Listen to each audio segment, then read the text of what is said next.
クリプトインベストクラブへようこそ。ブロックチェーン、Web3、クリプトのすべてに関する YouTube チャンネルです。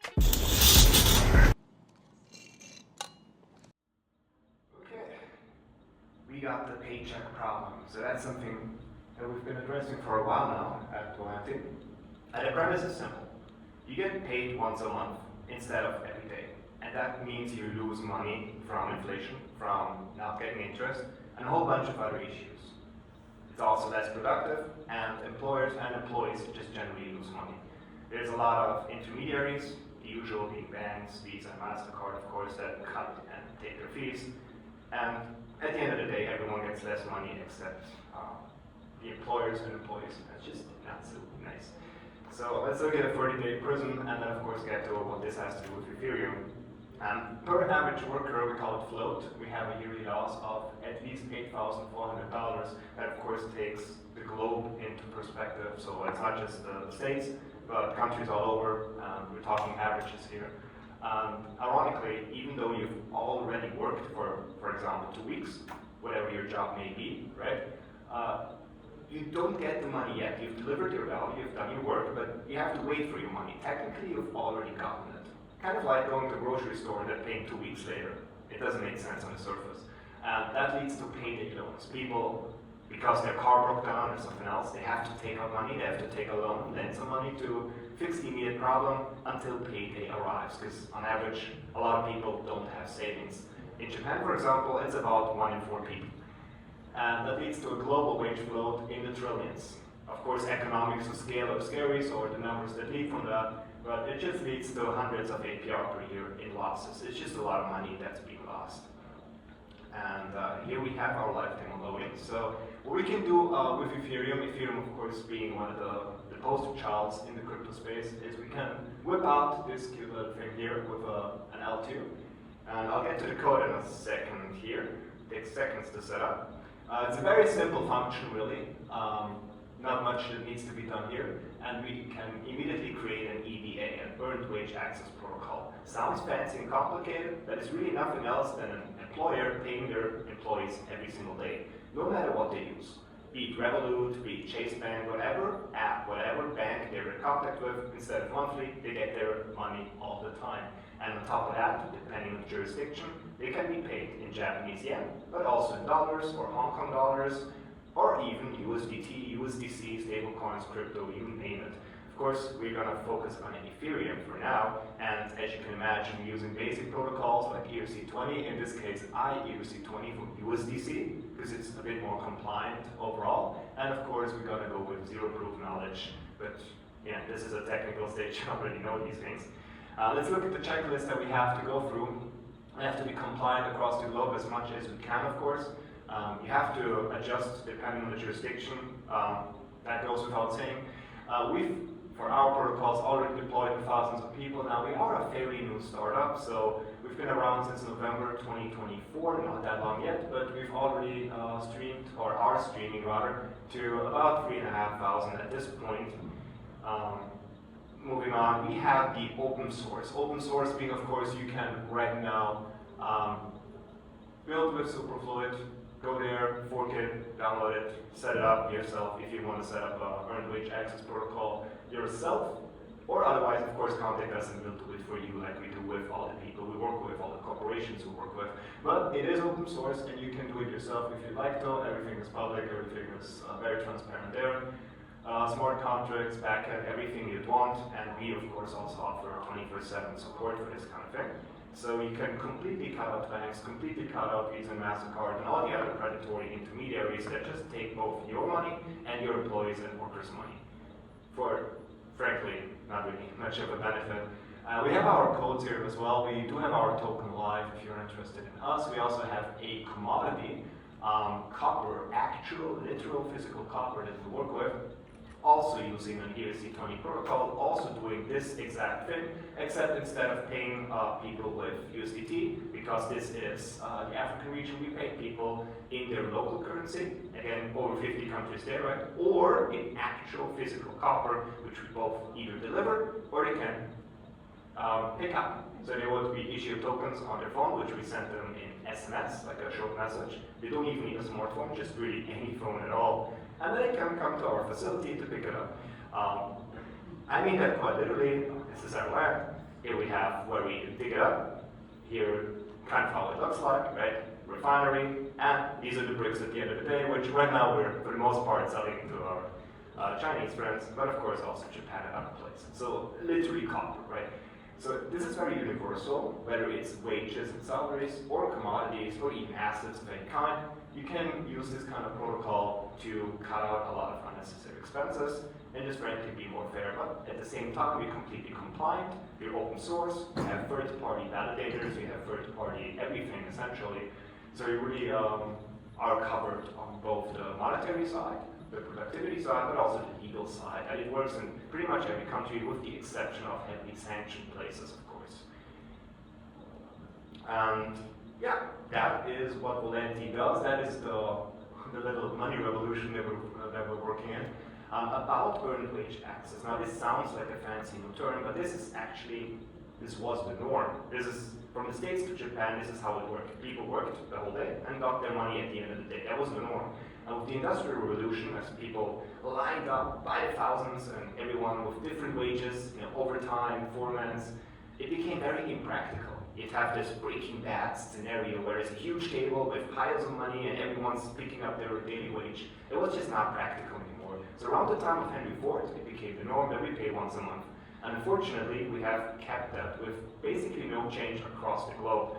And that has been preyed upon by basically everyone, from banks using it to generate more fees, with artificial, unnecessary extra steps from Visa, MasterCard, siphoning off money, and just generally people taking their cuts. So that is what we want to change, and really what we want to go back to, because it can do it really easy with Ethereum, like we showed, and also with computers in general. You don't have to use Ethereum or anything crypto per se. A simple spreadsheet can do if you must. But of course, very impractical on a large scale, but for smaller companies, coffee shops and whatnot, absolutely possible. So thank you for anyone here. Yeah, that's it.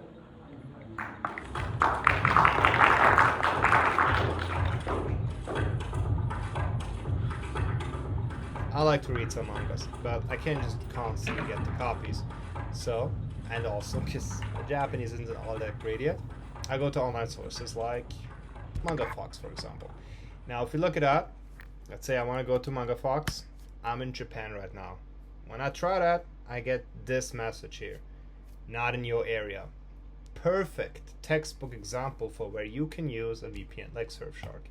So you just jab it in this convenient little button up here, in my case with the browser, and let's just hop to Germany, right? And now I'm gonna copy paste the exact same link, and what would you know, here I got my latest manga to read. Simple click of a button. Same with, for example, Netflix. And even if things work in your area, sometimes you get a different selection. Some things are just straight up censored or altered, and different prices, different opportunities, really. Do your research on what's best, and then pick your jurisdiction, pick your location.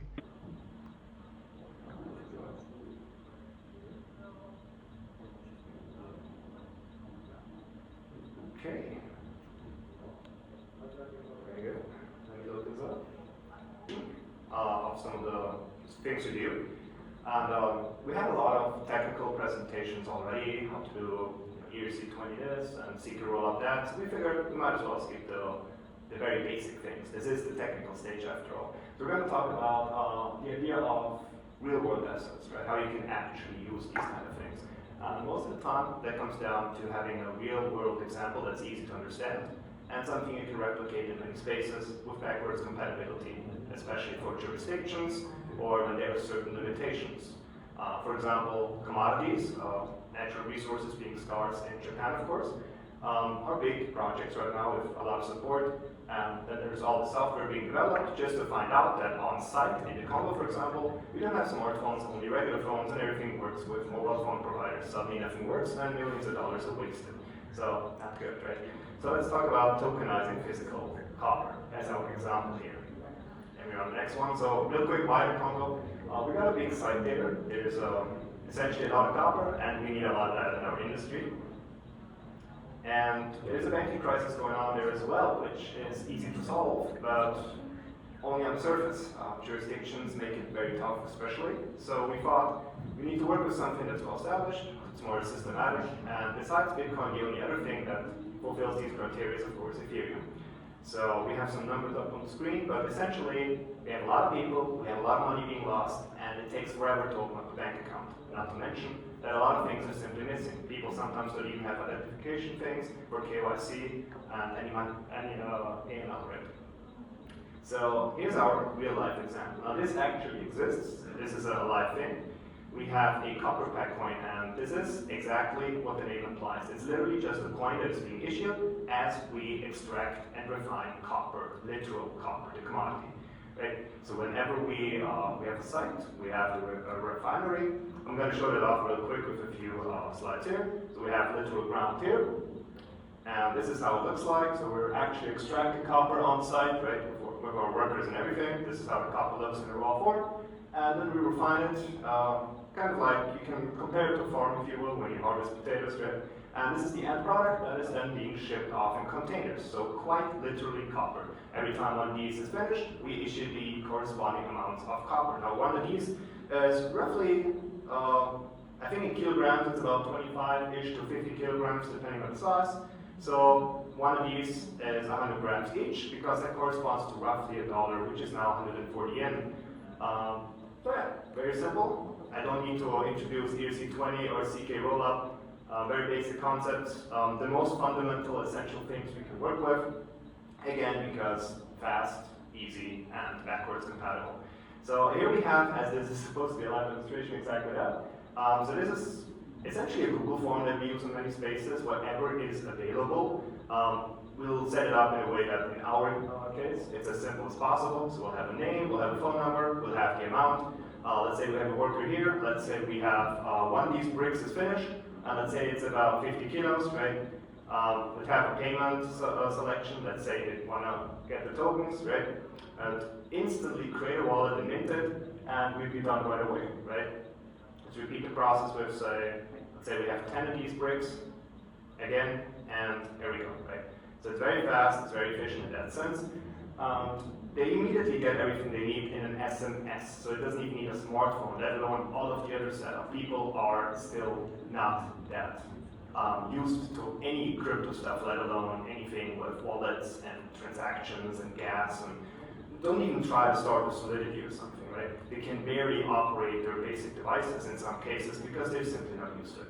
And then there's all these limitations, let alone having batteries or mobile data. But in other places, it's jurisdictional restrictions, right? And then in other places, for example, Vietnam, we have everything in place, great infrastructure, but the Vietnamese dong is just completely falling apart. Or in Turkey, for example, where $1 used to be 7 euro, and now it's 40. So it's just completely all over the place. So sometimes you need stable currency, sometimes you need backwards compatibility from a technical standpoint, and sometimes there's just a lack of understanding or being used to it, if you will. Alright, so how does it actually work? So in our case, we take a simple Google form, like I said, with very basic data. We have an auto-created smart contract, like we just saw. We have a token being minted, including the address, the seed phrase, everything. Now, for security reasons, of course, you don't want to have things like private keys instantly sent. The easy workaround in this case is to just have every single transaction be associated with every single wallet, with a single wallet, so that you can send them everything they need, and if anything is compromised, it will never compromise an entire account, only a singular transaction, and nobody else is going to be involved in that part. And then there's the basic SMS over. So we have the transaction from earlier, and it's literally just a text message. Can't make it much simpler than that unless you want to attach a piece of paper to the foot of a pigeon. Next, payroll impact. So we have a bit over 1,000 workers involved right now. This is the update from last year. So I think by now we've reached the 5 digits. Settlement time was 15 seconds at the time. We brought that down by a factor of 10 to 1.5, and a cost of payment of 1/10 of a cent. Don't quite have the math right now for yen, but yeah, it's very fast, it's very cheap, and constantly improving. And if you are at any point interested in working with us, we'd be very happy. We can white label, we can partner. We've already implemented this with copper, with silver, with artworks, with all kinds of things. And we also work with payroll systems. One of our bread and butters is earned wage access as well. Similar process, also everything very fundamentally based, not necessarily just Ethereum. Any chain really works, but Ethereum has proven to be the best in that case because it's simply very universal and works across the board. It's just been around for longer. It's also a bit of a poster child, of course. And bit of a broken code here, no problem. Anyone interested in this project at all? In this case, since the QR code broke live on stage, just contact me, Joey Bertschler. Otherwise, yeah, what else is there to say? And yeah, everything with a live demonstration. We have security and everything, so this automatically shuts itself down. Yeah. So when you have something like this, like with a real-world asset, you want to make sure that it's easily understood. Things like artwork and whatnot are also great, but we have other questions to answer, like custodial questions. Something like an ERC20 token is also very crucial in terms of actually making it happen, but then you come into things with jurisdictional limitations.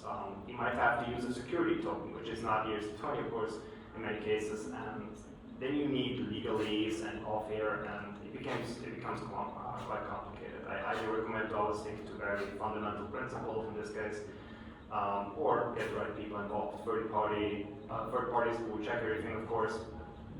And yeah, that rolls it up a bit early.